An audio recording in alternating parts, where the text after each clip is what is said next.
frequent player of Brave Frontier, another officer on the Brave Network. Yep. Anything you'd like to add to that? Yeah, I mean, I'm Rikum, so for those of you who don't know, I got my name because it rhymes with Doom. Pretty straightforward reasoning right there. I've been an officer for, what's it been, 8 or 9 months now, I think. Really love doing it, really love hanging out with your awesome community. You guys are really fucking awesome. I mean, essentially, Fafnir and I had this idea to create a podcast for several different reasons, and to get into those reasons, I'll allow Faf to take it away because he is so much better spoken as a human being than I am. I highly doubt that. I think that a majority of this podcast was born out of my indecisiveness of what I wanted to do. Like, I've gone back and forth with the idea of creating a YouTube channel, but I've never really been able to decide one thing I wanted to do. So instead of trying to figure out what I wanted to do, we are instead creating this podcast so that we can together rant on whatever happens to be on our minds at the time, which today happens to be Dual Brave Burst, also known as DBB. Yes, we're going to refer to it as DBB from here on out, even though I'm probably going to mess it up because they have similar syllables. I'm already stuttering. So before we get started, I'm just going to give a quick run through of kind of what we'll be covering throughout this, so that you guys, for those of you who are watching on YouTube and not attending the stream, I will leave some timestamps in the comments so that if you really want to hear one specific part, you can skip to that part. So first of all, obviously you've already heard the introduction. Next, we'll be reading off the actual descriptions of the DBBs and what a DBB in general is. And then we'll be breaking it down based on the pairing of the two units who have the DBB or Dual Brave Burst and how viable that DBB is, our final thoughts, and then at some point in between, probably when we're covering the specific DBB, we'll also be going over a new strategy that Fafnir and I came up with today while we were talking that should help you address a lot of the troubles that I've seen basically every player have in the Chroma RC7 raid, because that, as I say, almost on a daily basis when people ask me to carry them through Chroma, it is the hardest piece of content in the game. Asking to be carried in Chroma is basically a death sentence. Yeah. So if you want to start us off, Faf, you can go for it. All right. I suppose we should start by talking about what DBB is and how it works. So DBB is a concept that in its purest form was ported over from Brave Frontier 2, where it was called XBB.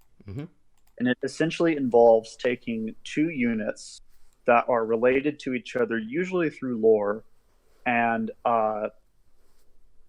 having them bond to each other and allowing them to launch an attack that is essentially what happens when you mash both of their UBB effects together. In order to bond the units, there are only specific units that can be bonded. You need the elemental golems of their types to fuse, and then you can just bond from there. To get DBB in battle, you need synergy crystals, and there are only two ways to get synergy crystals right now. The first is every 5 turns, at the end of your 5th turn, you get one, as long as you have at least one DBB capable unit in your squad. And you get another if a DBB capable unit is in overdrive at the end of their turn, which is the status that you get when you're prepping UBB. You do not need both bonded units in your squad, though. You can just take, let's say you're going for Sovanar and Sorrento DBB. You don't need both. You can just take Sovanar's and do it just fine. Yeah. I just wanted to address something real quick that we is normally a minor issue, but for those of you who are from the Brave Network, and I know all of you watching the stream are, but some of you watching YouTube may not be, I received the question a lot, or just in general we received the question of, why can't I bond my unit? I already fused a golem into it. The first thing that you need to know about DBB is that you have to fuse a golem into both of the units if you want to bond them. I'll let you continue from there, Faf. I just thought I would add that little tiny tidbit because I've heard it so many times. I don't think I've ever seen that, but okay. Uh, Once you've gathered enough synergy crystals for the DBB you want to perform, which at this point all of them cost 7, and you can hold a maximum of 10 at any given time, then before your units act, you can launch DBB, which is not counted as your action for that turn. It's just something you do before you start your turn. And you can't really spark with the DBB, which we'll get into later. You can also DBB while you're in overdrive, even if you have the option to UBB with the unit. And it does not take you out of overdrive, but I just thought that was something I would address. Yeah. So that's the basics on how to DBB, what it is, and we'll get into how you would use it later. Mm-hmm.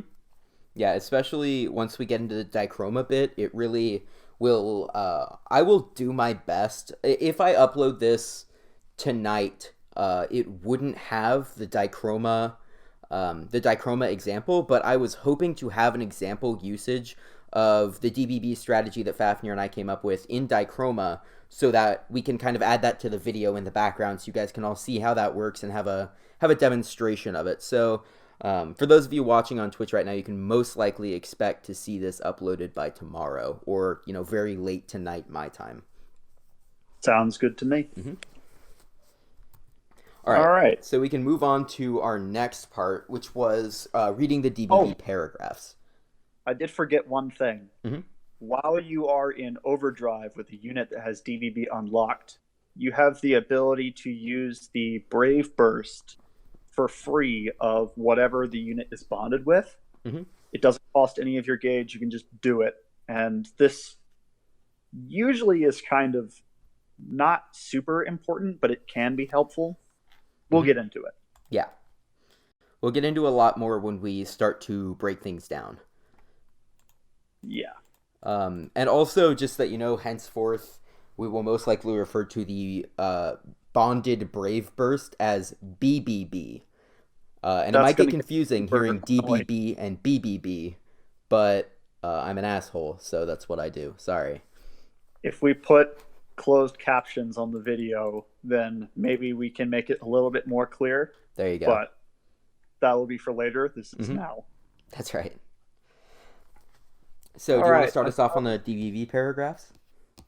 The first pairing that we'll be looking at is the Xenon and Estia pairing, and their dual Brave Burst is big, gigantic attack. I believe that is a 500% boost each to attack, defense, and recovery. Mm-hmm. Okay. The wording on the wiki is a little bit strange, sorry. Mm-hmm. No It says it boosts overdrive gauge and overdrive gauge fill rate. What this means is basically boosting 50% insta-fill, and then on top of that, boosting the fill rate, even though fill rate is mostly useless. 100% damage reduction, that's just regular mitigation, not elemental. 100% DOT damage reduction, negates critical and elemental damage, activates light barrier, that's part of Estia's, and LS disable and DOT effects. Those are also effects from Estia's. I think this pairing is a little bit difficult to work with, mainly because in Light's case, you don't want to run Estia. In Dark's case, you can run Xenon, but you really prefer not to for reasons that we'll get into later, or at least not running Xenon for the DBB specifically. You can run him in a Dark squad, but you don't want to run him for his DBB. And also just something to bear in mind in terms of DBB, since we're starting to sort of delve into them, is you're free on your own to choose which DBBs you like, especially based on the units that you have and don't have. But we will be trying to break down the viability of DBB. So something to bear in mind is that while we may say that Xenon DBB is not viable, compared to, for example, Crannis or something along those lines, I'm just giving an example. If it works for you, it works for you. So don't take our word as law. Oh, yeah. And I mean, all the DBBs are great with the exception of maybe one, which is just full-on meme. Yeah, definitely experiment with these yourself if you can, because I think that even though it's difficult or not perhaps the best thing to do to get these dual Brave Bursts off. If you can, do it, because that's still a lot of effects that can really help you out. Absolutely. Their elemental synergy is Twilight, which, although Gumi hasn't confirmed this, I'm convinced that the elemental synergy has nothing to do with the units in question, but has everything to do with the combination of elements that goes into it.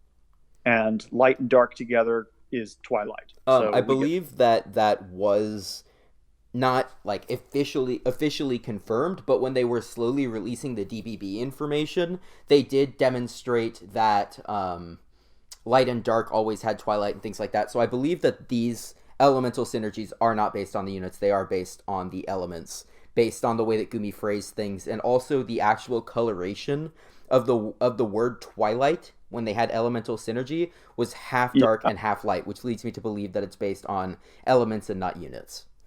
Right. So yeah, I like this pairing to an extent. I don't think you get too much mileage out of BBB with this pair, unless you like have no other mitigator for light and you just don't feel like spamming Estia SBB, assuming you're running Estia. I think these two work. Yeah. Don't think they work necessarily in the same squad because, of course, mono element is king. But yeah, I think that's everything I have to say on Xenon and Estia. I'd say so as well. The only thing that I would really add is just in general, as demonstrated by the Xenon and Estia DBB, is that if you're using a squad that has really solid overdrive gauge fill rate, and you know that you will have no trouble filling the overdrive gauge every single turn, you could theoretically, now that DBB is out, not bring a mitigator in specific squads, such as, and we'll get into this in a little bit, but the Sovanar and Sorrento squad can lack a mitigator because you can use Sorrento's BB with Sovanar. Right. So we can get into that more in viability, but I just thought that would be a good thing to introduce right now, since that's also something that we'll bring up later, but is demonstrated by the Estia Xenon combo. Speaking of viability, time for something that's completely not viable. The next DBB on our list is Azariah and Coresan DBB, which is called Catastrophe Naraka. This big attack boosts max HP and own max HP. BB attack, attack defense, recovery, critical hit rate, critical damage, spark damage, damage taken restores HP, and activates own Brave Burst, Super Brave Burst, and Ultimate Brave Burst twice. But not DBB, so this does not recast. I guess none of these recast. Yeah, something that I just want to say right off the bat is that this is, in my opinion, the least useful DBB in terms of viability, because it is 100% garbage. I don't see myself ever being in a situation where I will need an Azariah or a Coresan, and furthermore, I never see myself in a situation where I will get to a point running them in a squad where I DBB with them. I don't think I've actually used Azariah in a squad in over a year. I will say that, for what it's worth, whoever uses this effectively gets a 145% boost to max HP, which I find hilarious, especially in the case of Azariah. Coresan can kind of get it from his DBB, his UBB at base, but Azariah can't. So that creates some meme-worthy HP values, and I guess allows you to activate BB, SBB, and UBB twice, but Bakugo and Natsu and all of these other... There's a lot of things you can do that don't revolve around this DBB, and Fire would prefer anything over this DBB. And another thing that is helpful to mention is that if you get to a point in content where you're using DBBs and firing them off effectively, you're also going to be in a point in content where you're probably not going to be using Azariah and Coresan. Maybe Coresan, but not Azariah.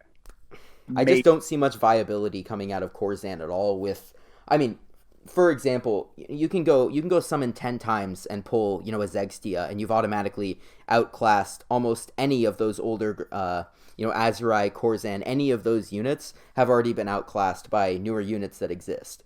So I just don't see the viability of them. You do realize that Coresan's damage beats Blaze's, right? I mean, I'm not surprised, but who's running Coresan for a nuke? People who don't have Blaze, or Kaena, or Bakugo, or Natsu. I mean, I see that, and I agree with you, but I just don't see a lot of instances where that's helpful. I mean, if you're running Coresan in a squad, it means that you are lacking another nuking unit, which means that you A, haven't summoned enough to get another nuking unit, or B, are not advanced enough that you have any other, perfect sparks or combos or anything like that. And I agree with you, it's great damage, but I just feel like there's so many more viable options. For a beginner, it's excellent, but I don't see a beginner utilizing DBB in many pieces of content. Yeah, what I was saying was, I think that Coresan as a unit is great, but I don't think this DBB as a DBB lives up to that, is what I'm getting at. Mm-hmm. I think it's almost there for nostalgia factor. Yeah, just probably. Throwing a couple of old units in there. Oh, and his elemental synergy is Blaze, which adds... Okay, I'm just going to get this out of the way right now. What this says is additional max HP % damage of Earth foes at turn's end. This is a DOT. This is a one-turn DOT, and it is, for all of these that are mono-element DBBs, this is the strongest DOT in the game. By far, bar none. Mm-hmm. This is over 9,000% DOT. I'm not making that up. I'm not exaggerating. I have seen this DOT hit enemies for upwards of 5 million damage. It is strong. Mm-hmm. Still wouldn't use this DBB though. Yeah, I mean, at the point of I guess at the level that we're at, I mean, I don't even touch Azariah or Coresan, but I agree that if you're looking for a damaging UBB at a very beginner level and you're using an Azariah or Coresan, it might come in handy for you.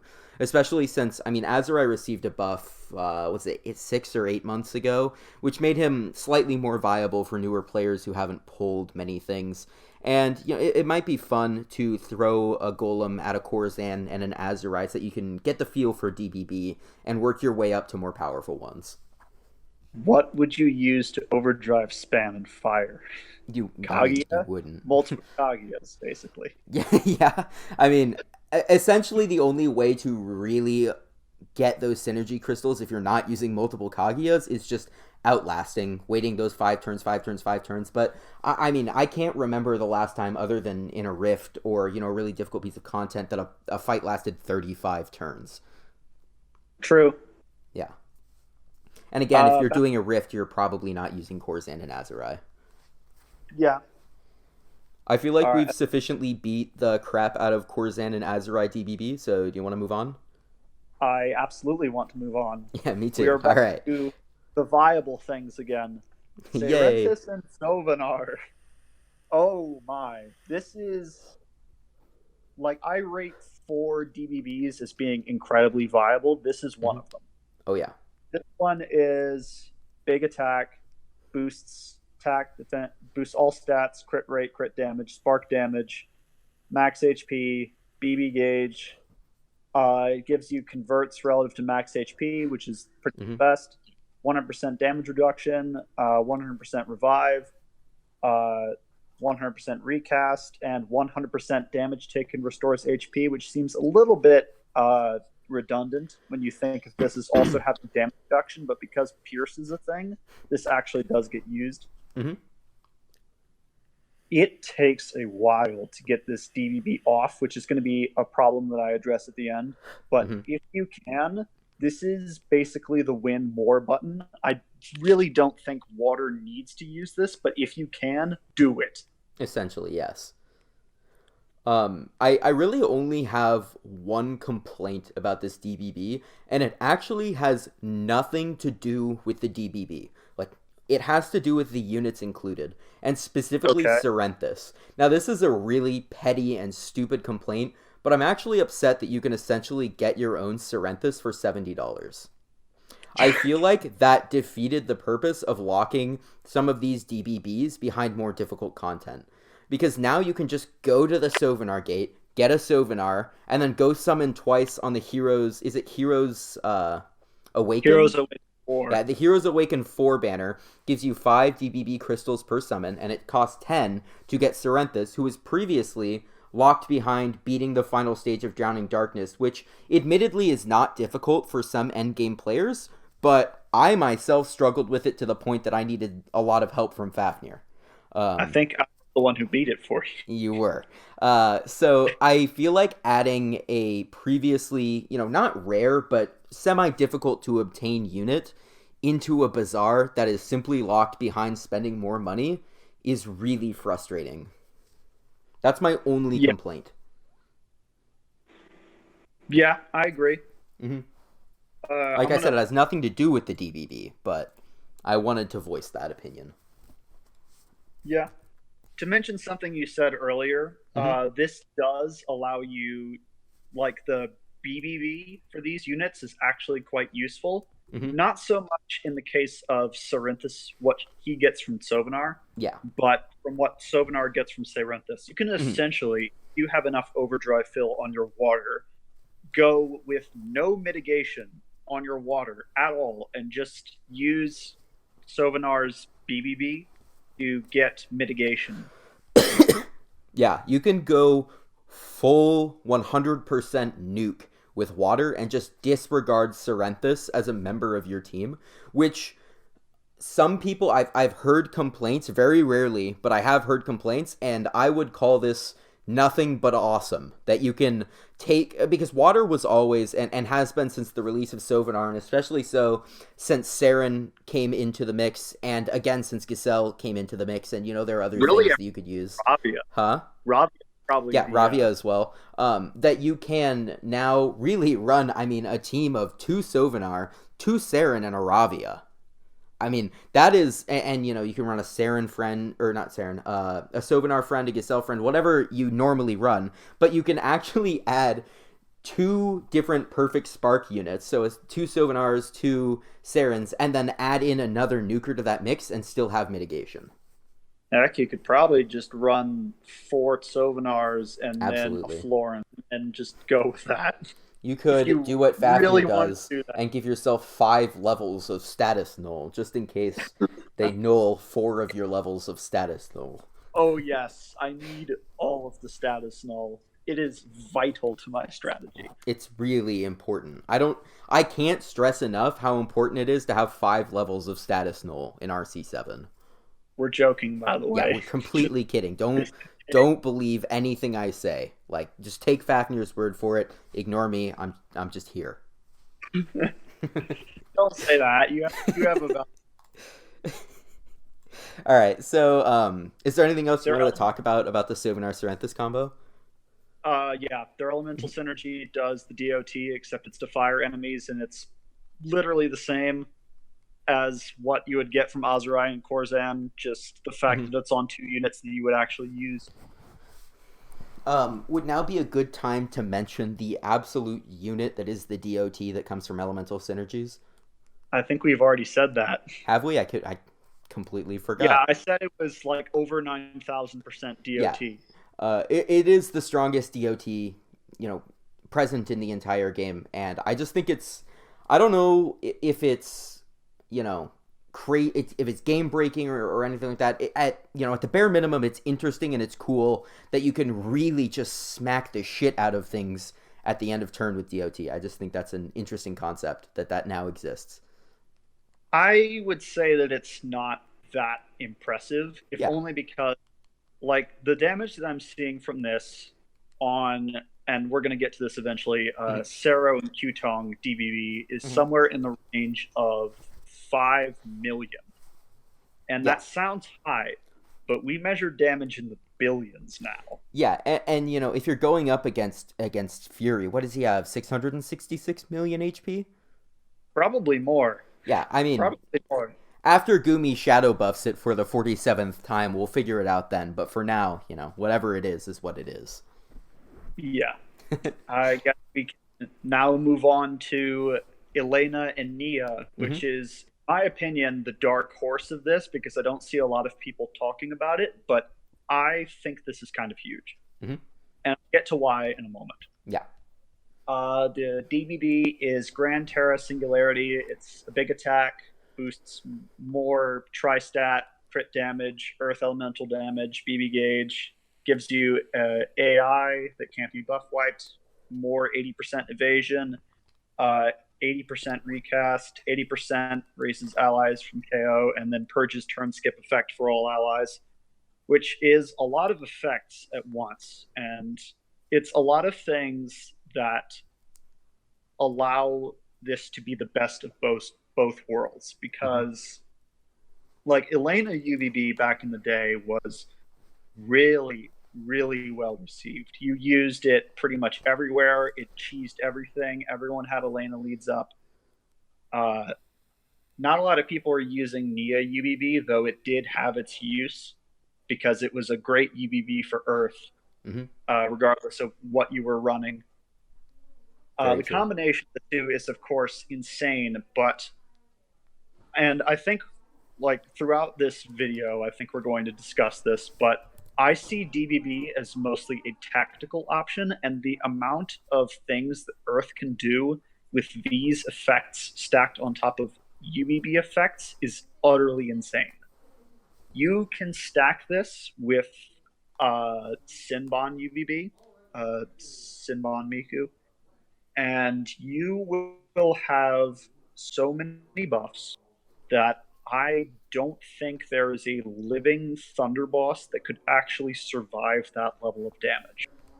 I think you would just win instantly. I'm sorry, I'm going to stay muted for a moment. I've got a bit of background noise, so I just want to make sure it doesn't make its way into the video, because that's really tough to edit out. So you can continue, and I'll chime in if there's anything to chime in on. Okay. But yeah, that's the basis of these two. Of the two, I would say that most people are probably running Nia in their squads, because Elena has been mostly pushed out of the meta due to Ondaria. Not saying that she's bad. Elena's still great, but I think a majority of people are going for the Ultra Instinct Ondaria meme, because she allows you to do that, and she allows you to do it for 5 turns, and just makes things a lot easier overall.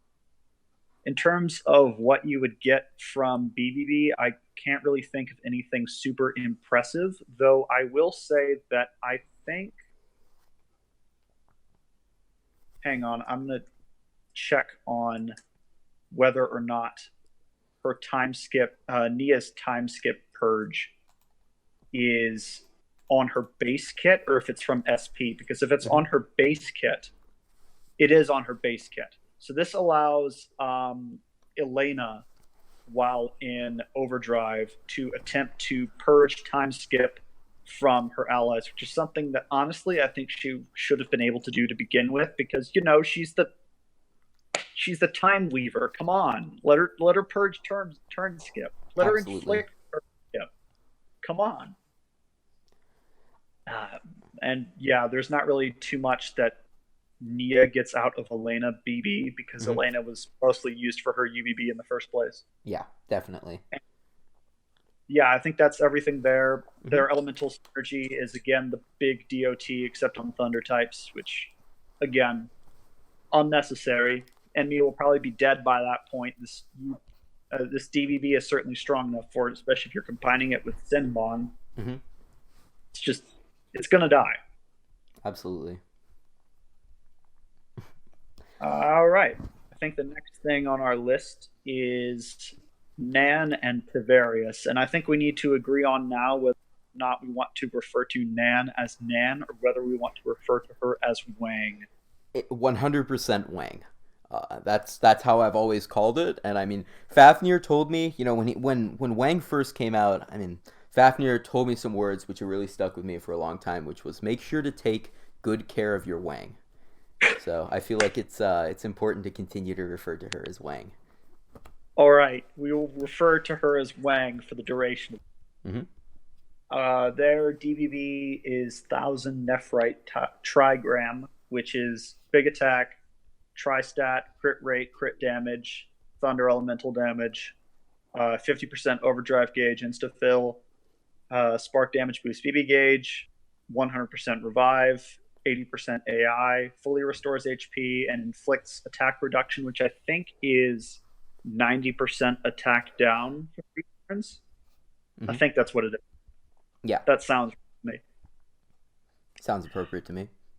This DBB is interesting in that I don't really think that anyone's going to go out of their way to use it. And this has less to do with the DBB being bad and more to do with the element that it's in. Thunder is an element that is almost entirely focused on a strategy that we lovingly refer to as Deku-side, which involves taking a Deku and reserving the effect, basically abusing the fact that he's a masochist, and having him hit himself with statuses, cleansing the statuses so that he acts again, and then chaining this so I can launch 6 or so Deku SBBs per turn. Yep. Which adds up really quickly, utterly destroys any water boss in the game, including the Sorrento from episode 8, for those of you who are still having trouble with that. I managed to completely nuke that Sorrento down from like 55% with no issue whatsoever. Yeah, Deku's insane. Yeah. Deku's really broken, and if you have Deku, you're going to want to run as many team as possible, which is why I think that people just aren't going to get a lot of mileage out of this. Again, not to say that the DBB is bad, it's quite good, but it's more of a matter of what are you going to do with it. Absolutely. Go ahead. I was going to say that, yeah, this doesn't really chain in with that strategy too well. Also, as far as BBB goes, Nan would get a lot more usage out of it than Tovariss would, if only for the same reason that Elena gets a lot of usage out of Nia BB, which is that it allows her to purge turn skip from her allies. I think that's how that works. Yeah. That's how it should. No, it doesn't. I just realized. Because if Tovariss does not, unless it's missing from his UBB information, his DBB here, it must be from SP. I can go check right now. Okay. Got the wiki right in front of me. Tovariss.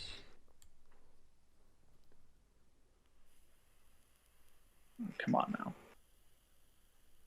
Yeah, Tovariss does not have time skip removal on his UBB at base. It's from SP.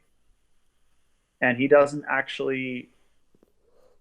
But his BB does have the ability to purge turn skip negation, turn skip from allies. So Nan would, in fact, get usage out of that. So that works, I suppose. And, of course, it also gives her self-recast. So if she happens to fail the first time, then she can attempt it again. Tovariss doesn't get too much out of Nan, mainly because people mainly use Nan's BB for overdrive fill, which, if you're in overdrive and using Tovariss' BBB, you can't actually do. So I'm not really sure what they were going for there. Yeah, I'm not really sure either. I feel like some of these they're all thematic. They all fit with each other, but some of them just seem out of place and not the best thought out. But we have to. I bear in mind that this is a new piece of content, that we will be receiving more DBBs in the future, and they'll be flattening out issues and ironing out things as they go. So hopefully we can hope that as we move along, we'll see DBBs that are more viable to use and things like that. I think we're getting there slowly. I think there are a few combinations that they just did not implement at first that are going to make this entire concept a lot better. The Xorag Zace one I'm really excited for. That one's basically confirmed, and that's going to be far more useful for fire just by default than Azariah and Coresan. Very true. Oh, and he is once again the DOT. Generally, as we go forward, if 2 units are of the same element, just assume that it's inflicting DOT, because that's what they all are. All of the ones that are same element just inflict the DOT. Precisely. And now we're on to the fun one. And so right now, we'll cover how the DBB works, and then I believe now would be a good time to explain the Dichroma strategy once we finish breaking down this DBB, as this is the DBB that is included in said Dichroma strategy. Yes. Awesome. So let you start us off. Their DBB is called Heaven's Word Eternity, which is a big AoE, boosts tri-stat, spark damage, 50% overdrive insta-fill, light elemental damage, light barrier, 100% revive, 80% chance AI, 100% damage reduction, 100% DOT damage reduction, and damage taken boosts BB gauge like by 50 BC, or it might be 100. I haven't looked at Qtone BB in a while. This is pretty huge in terms of the number of hits, and I'm sure the damage alongside the number of buffs that it gives. I mean, this is the definition of Sero Anya concentrated into a DBB. Yeah, this is absurdly powerful, and all of the buffs that it gives you, I think it hasn't really been relevant except in Earth, but these do stack with both BB, SBB, and UBB buffs additively, which means that you can get like 1,200% buffed elemental weakness damage and spark damage pretty much effortlessly, which is absurd, obscene. So, Rukum, would you like to go into an explanation of your Dichroma strat regarding this DVD? Absolutely. And I definitely call this our Dichroma strategy, because if I hadn't have been able to hash it out and spitball ideas with you, and you helped a lot with figuring out sphere setups, Elgift setups, and we really refined it from what it originally was. This seems like, I mean, first of all, it's pretty clear that this DBB was created specifically for Dichroma, or at least with Dichroma in mind. If you look at the things that it gives, this is a very Dichroma focused DBB. So for those of you who don't know, Dichroma is, like I said earlier, the hardest piece of content in the game. It's a light dark focused raid that encompasses a light revenant, a dark revenant, and then two bosses, which is basically just one boss called Fury, right? Fury has, is it Envy? That's the other one? I'm pretty sure there are two. Yeah. But the only one that really matters is Fury. So Fury is an extremely difficult boss for multiple reasons. He has massive amounts of damage. He has an attack called Vaporized Defenses that just randomly removes mitigation. He has attacks that lock you out of leader skills. He has attacks that lock your spheres. It is an extremely frustrating boss fight that at any moment can and will wipe your entire team. For sure. So a lot of players who have been attempting Dichroma have been struggling. Even the players at my level and Fafnir's level still struggle with Dichroma because it's such a difficult piece of content, especially because it's based around light and dark. And while light and dark are very powerful, especially light, it's still a difficult mono to build because there's a lot of intricacies, mostly considering the fact that every 25% HP, Fury switches elements. And what makes this even more frustrating on top of all of this is that Gumi keeps buffing Dichroma without actually telling us, which, as well as being annoying, also makes it impossible to set down a specific strategy of how you're supposed to fight Dichroma. And because Dichroma hasn't come out yet this week, I'm willing to bet that they're going to buff it again. So take in mind that whatever we're saying right now in terms of this strategy works with the Dichroma raid that we had last week. It may or may not work for the one we're getting in 6 hours? Yeah. Something like that. We don't know if Gumi buffed it. Gumi, if you're listening to this, if you're going to continue ninja buffing Dichroma, I do not want to play it. Tell me when it's finished, and then I will play it. If you're going to continue editing the content while I'm attempting to set down a strategy to clear it, then I'm not going to want to do it. Absolutely. So here's the part where we delve into the fun stuff, which was the Dichroma strategy that Fafnir and I came up with. And this is the moment I'm sure that you all have been waiting for, and I'm really excited to present this. Huh? Oh, yes. Oh, yeah. So, first of all, this requires a relatively specific team, as Dichroma itself does. Dichroma itself is really reliant on you having essentially a more or less meta team in terms of both your team composition, your spheres, and your L gifts. If you're going and your friend as well. If you're going into Dichroma with subpar units, or subpar spheres, or subpar L gifts, and I put the emphasis on the or because any of those three things can make or break your Dichroma success, you will fail Dichroma. Friends. Or subpar friends, that's right. So, first of all, the setup that we decided on was a vanilla lead with 2 Chizurus, a Sero Anya, a Q-Tong, and a Hakuzo friend. This team, I mean, there's a couple of things that you could technically tweak, but this really is the optimal setup. In terms of what you want on vanilla, you want a Heaven's Edge and a Damaging Sphere. Now, it won't be a problem if you want to replace any of these units that don't have OD gauge fill on BB or SBB, slap a Vector or a Chrysalis Zeta on them, because those are excellent spheres that give, Vesper gives a solid stat boost and lots of overdrive gauge fill, and Chrysalis Zeta gives all sorts of buffs that I'm, not inclined to go into right now, but if you really want to, you can look it up. But when you go into it with this team, your only goal is to survive while filling your overdrive gauge entirely in one turn. Now, the first thing that you're going to do... I'll go into spheres as well. So, vanilla, you'll want a Heaven's Edge and a Damaging Sphere. You can put 72 forms, you can put Victory Chant, whatever you're feeling at the time.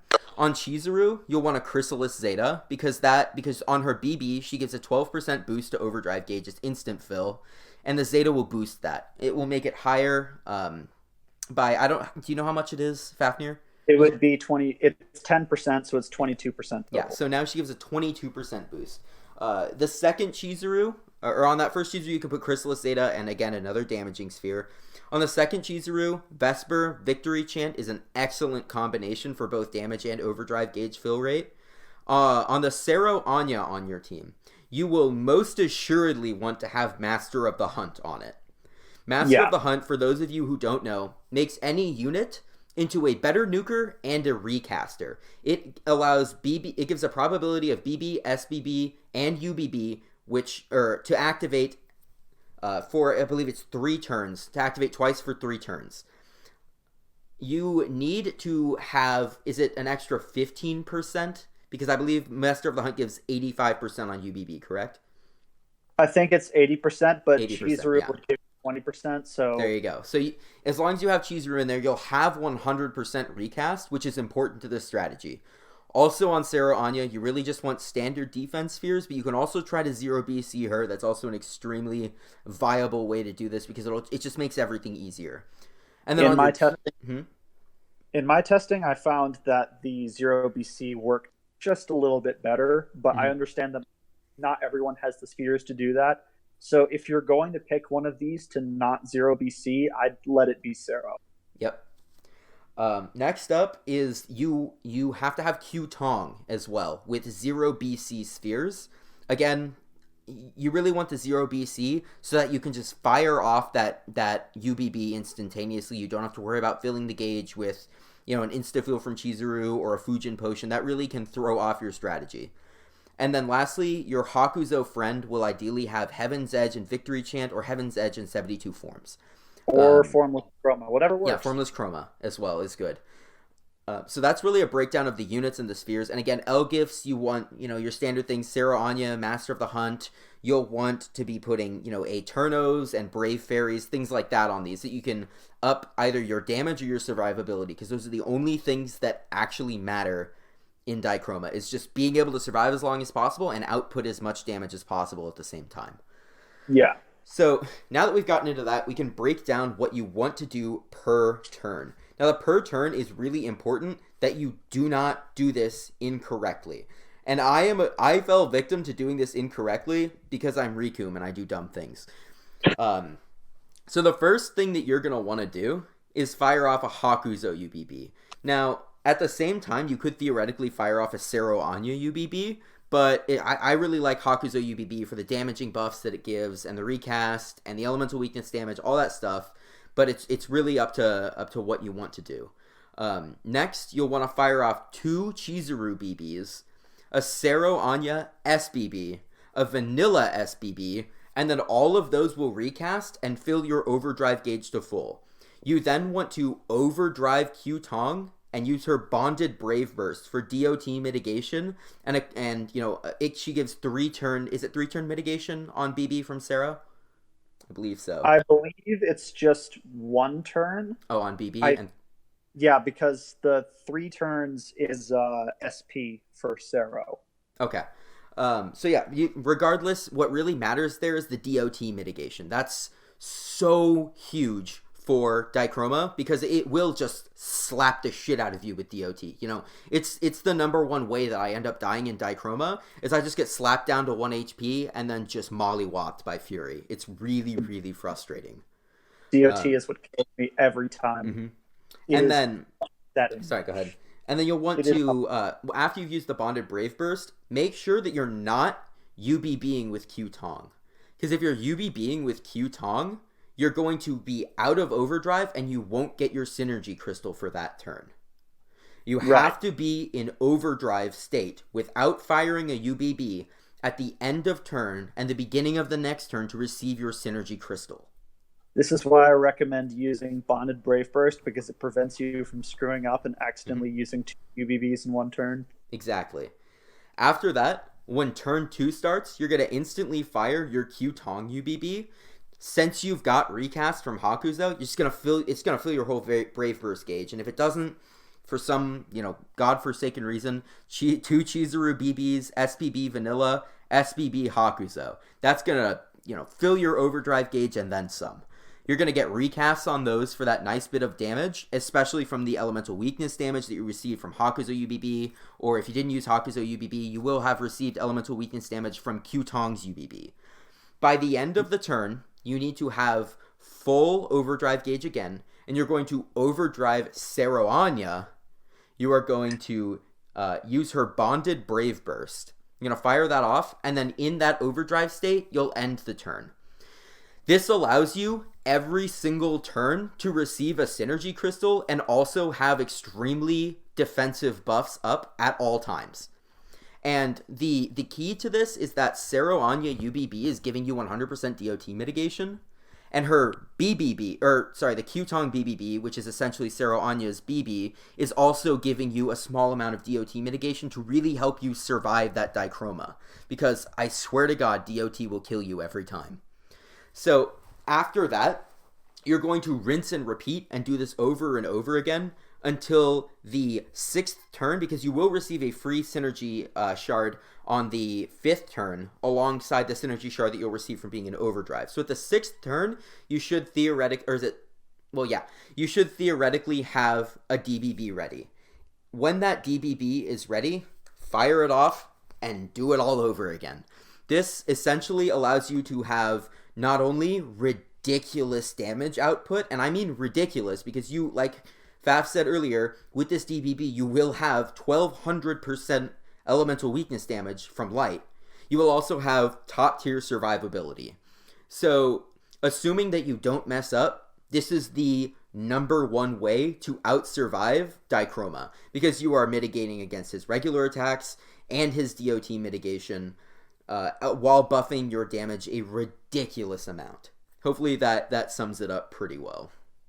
I will note, I will note just for the sake of accuracy that Fury does like to pierce, and this does deal a bit of damage, but at least from what I have seen, he does not have the ability to kill you outright with pierce unless he uses vaporized defenses, which I believe he only uses if you're attacking him when you are the same element as him, or at least that's what he's always done to me.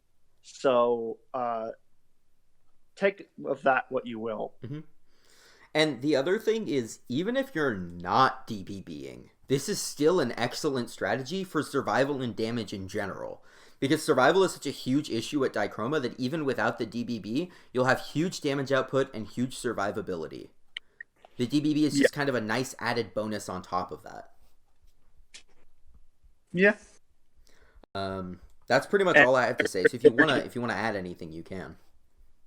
Synergy adds more DOT, as if that was really necessary at that point. Yeah. I don't know. DOT is DOT.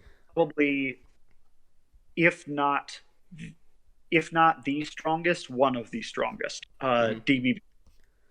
For sure. I would say, I think it's the strongest because of its viability in Dichroma, which is the end game of end games.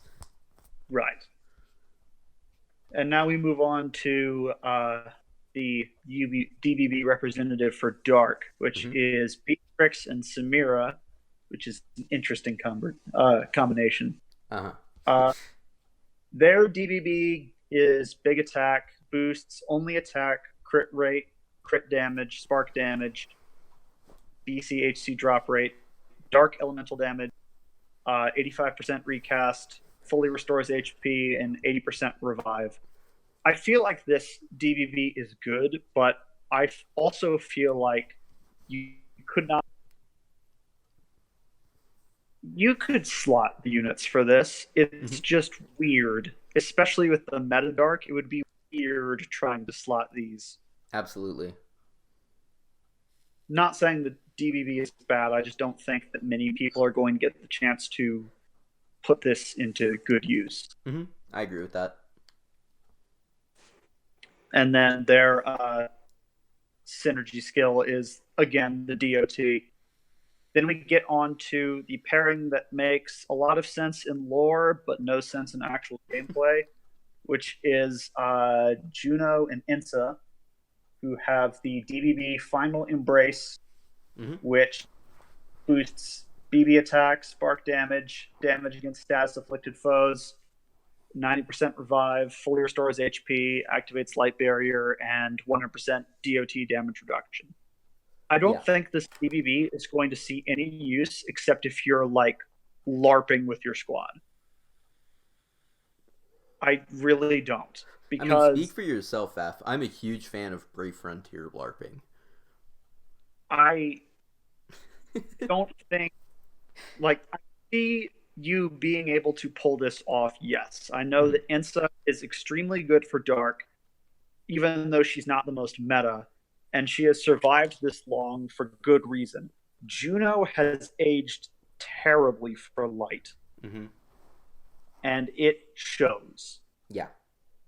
So I think that while you could potentially pull this off with Ensa, it's going to be harder than it has to be. And honestly, if I'd rather prefer just running Sameera DBB at that point rather than Ensa. Yeah. Yeah, I agree with that completely.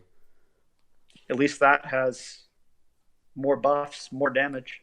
And then because they're light and dark, their elemental synergy skill is, again, Twilight, which is the exact same as it is for Xenon and Estia, which we mentioned earlier. And then we have the pairing that apparently no one knows how it makes sense in lore, except for the people who accept that Gazelle is one of the 7 Circle Fiends, which is Gazelle and Crannis. Their DBB is big attack, tri-stat, spark damage, water and dark elemental damage, 100% recast, 100% evasion, adds status element infliction to attack, just straight, and raises all 100% revive and 100% light and dark damage reduction, but not fire. Just light and dark. Exactly. I like this DBB as long as Crannis is the one using it. I feel like if Gazelle is the one using it, it's going to feel a little bit not as strong. Yeah. I mean, especially in terms of the 100% light dark damage reduction, a lot of the time that you're using, actually all of the time that you're really fighting something where you're using a DBB, it's going to be endgame content. And you're not going to be fighting a light or dark type enemy with a water type when you're using a mono water team. Something like that is exceptionally rare. Yeah. I think now the 100% evasion, on the other hand, very solid. Oh yeah, for sure. I think that the one situation in which you could potentially do that is against what was his? Oh, Rogue Titan. But then again, Rogue Titan has been so heavily nerfed that you can basically deal with all of his phases in a single turn, which means you would not be able to get this DBB off. Essentially, yeah. Why? So, in any case, I feel like this is, like I said, when I said that Sero and Qtong might not be the best DBB, this is its contender against. Mm-hmm.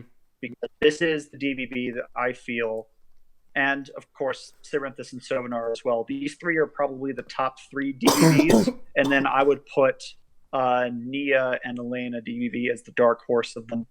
I would not, however, put their synergy skill in the dark horse category. Their synergy skill is called Miasma, and what it does is it reduces healing effectiveness for the enemy.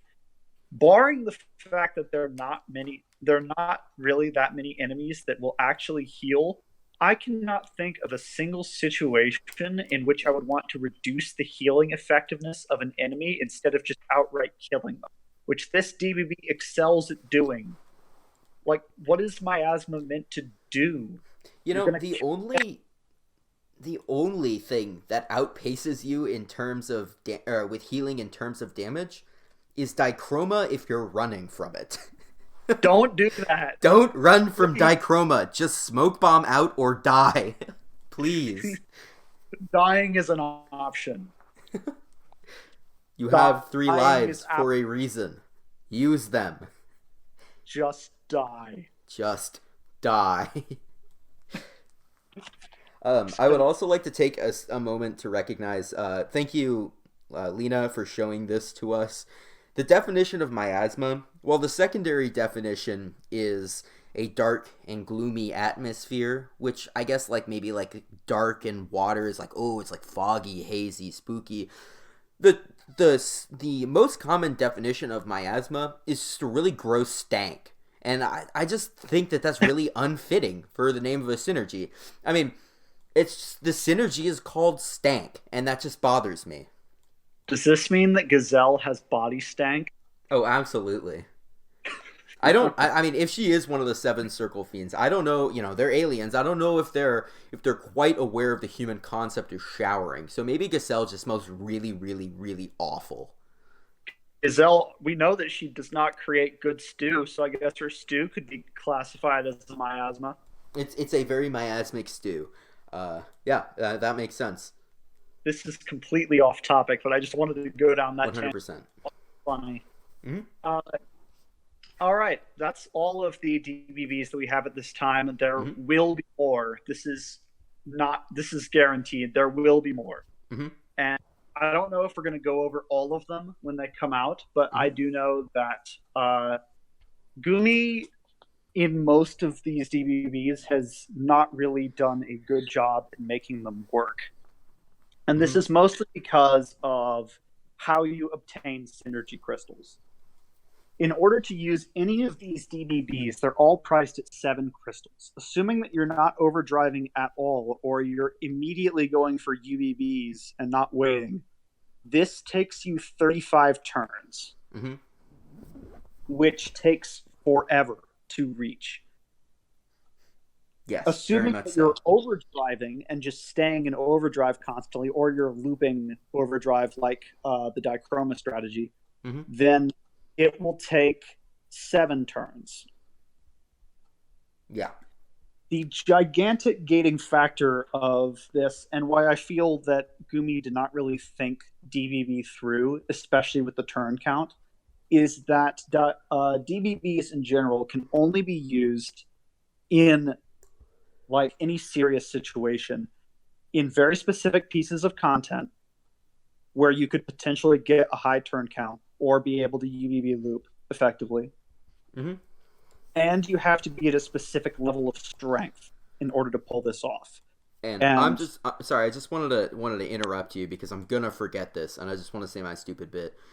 I did test out DBB one time, and that was with absolute shenanigans against Gazia's barricade, because you have a 999 turn Doom, and I feel like what else are you gonna do for 999 turns than auto until you have synergy crystals and then fire off a DBB for the memes, you know?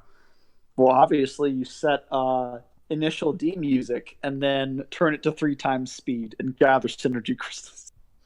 Stay on the lookout for Initial D, Gazia's Barrier. Yes. Coming soon to a theater near you. All right, go ahead, Faf. I just had to say my bit. The thing with DBB is this. For the people who could already clear Dichroma easily with super strong squads, waiting around to get DBB is a detriment to their damage. It can only hurt them to wait for DBB. And so they're going to nuke everything down easily without even bothering to DBB. So it's going to be absolutely useless to them. Absolutely. For the people who are too weak, they're going to die before they could even get the synergy crystals to DBB. So they never get a chance to see what it does outside of like going to start of an adventure and kind of waiting around to get DBB crystals, which is boring as sin. I can attest because that's what I had to do. It's boring. Don't do it. Please. Absolutely. The only people who are going to get usage out of this are the people who are strong enough to last against a boss but lack the raw damage to kill said boss outright.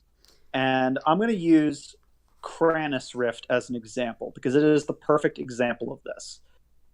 Most people who are clearing Crannis are doing so with a turn count that is greater, like around 40 or higher turns. And that's 40 is still really good against Crannis. I remember my original clear was somewhere around 80. But then again, I didn't have the units that I have now. In those scenarios, DBB could kind of clinch you the fight and allow you to regain control really quickly because Crannis doesn't like UBB punish, and he wouldn't DBB punish either because that was coded after Crannis. Yeah. So that would be a really good way to deal with the boss. And people who are in that little cupboard of strength could pull it off. I don't feel like you could use it in raids because Dichroma would kill you too fast outside of the DBB strats. Guardians would die too fast, which I confirmed myself when I tried to test the UBB loop strategy, and then I accidentally killed the Dark Beta boss. It could not handle the level of damage I was outputting. And this wasn't even with the DBB. This was just me alternating UBBs. It could not take it.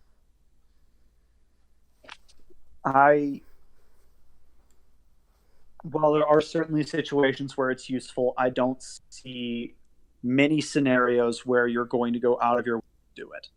Especially when you can just either end the fight quickly or find some other way to do it. It's not... I would not build my team around a DBB just yet unless I knew for absolute certain, like the Sarah and Qtong, that I could pull off a DBB with it. Absolutely. I really see the only viability for strong players, end game players who are taking on Dichroma and clearing it. Really, the only viability for DBB is that Qtong Sero Anya strategy. That's the only time that you're going to see real consistent usage of DBB. And it's not even going to be a huge game changer. It's going to be an added bonus to your damage. It might be a game changer if you're using... if you manage to catch Dichroma while it's dark and does not its light mitigation buff up, then you using DBB, UBB chains with that team very true You could probably just use Chizuru SBB at that point, and you would absolutely murder that boss. You would not even need to worry about launching BBs at that point.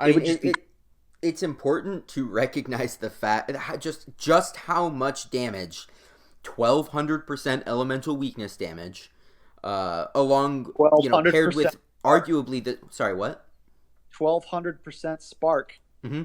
Paired with arguably, one of the strongest, if not the strongest, mono in the game. And, just disgusting damage. Not much can last against that. I think Fury would outlast it purely because it's Fury. But I still think that it would at least shave a good 30%, if not more, of its health if you did that. Yeah. And we're also talking about 4 people doing this. That's 120%. And again, 30% is a very rough estimate. You could probably do more.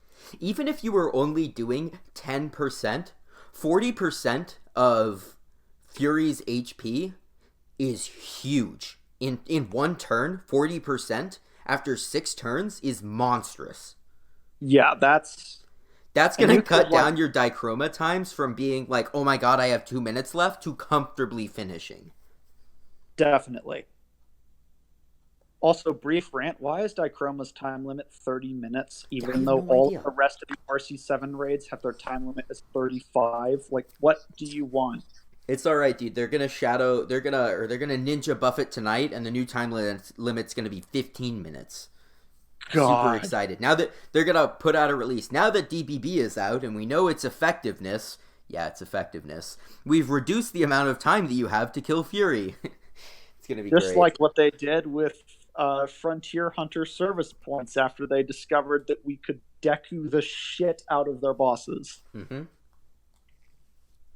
Yeah, I think that's pretty much everything. DBB I think that essentially covers it. Great in concept, but flawed in execution. For a grand bulk of DBBs at the moment. And we outlined one strategy in which you could use a DBB effectively and semi-consistently. I don't know, I feel like what's going to happen if you get 4 people doing the strategy at once is that Fury's going to drop below 75% long before you're able to get 7 synergy crystals. So you might just want to have 1 or 2 people doing this instead of 4. Yeah, I agree with that. Yeah, I'm honestly really looking forward to testing this tonight. I'm probably going to stay up to test this tonight. I will too. I think that just about covers it. Did you want to make any closing comments or anything like that? Expect more of these. I don't know when, but expect more of these podcasts on whatever we feel like discussing. Exactly. If you're in Brave Network, you can DM us requests, and we might take them. Yeah, please do, because it's tough to come up with consistent new topics to talk about while also engaging an audience and feeding them what they want to hear in terms of guides or discussion or just shooting the shit. So please, slide into our DMs and let us know what you want to hear. Don't use text tier list. That's my closing statement. We could make a whole 8-episode series on text tier list. I doubt it. I think that we would spend at least 5 of those episodes laughing our asses off. Yeah, I think that would be the entirety of all 8 episodes. Would just be us starting up, opening the tier list, and then uncontrollably laughing. I don't doubt it. I'm already laughing because I remember what the tier list was. I'm laughing thinking about the 1 to 100 rating system and where he put those top units. It was not 1 to 100. The minimum, even Vargas got a 70. Okay, yeah. But I feel like the minimum that you could get was 1 if it was here's a Bernie. A Bernie would get a 1.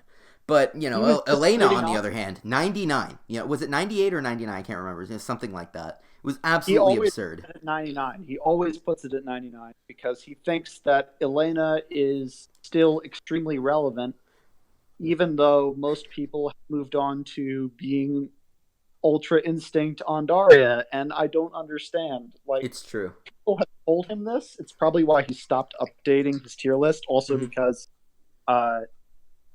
we've got a few people trying to make another tier list, which is, from what I have seen, infinitely more accurate. And once it drops, I feel like no one will use text tier list again. Text tier list is already irrelevant, so doing this will just make it go extinct. It might try and stay on life support for a while. Things like this tend to do that. Unfortunately. All right, but we should end it here before we get too much into text tier list, because we could make a whole episode about that, but, we'll see from here. So, thank you guys so much for watching, and make sure to let us know any suggestions that you have, things that you want to see, clips that you want to submit, whatever it is, please feel free to send it to me. Thank you guys so much.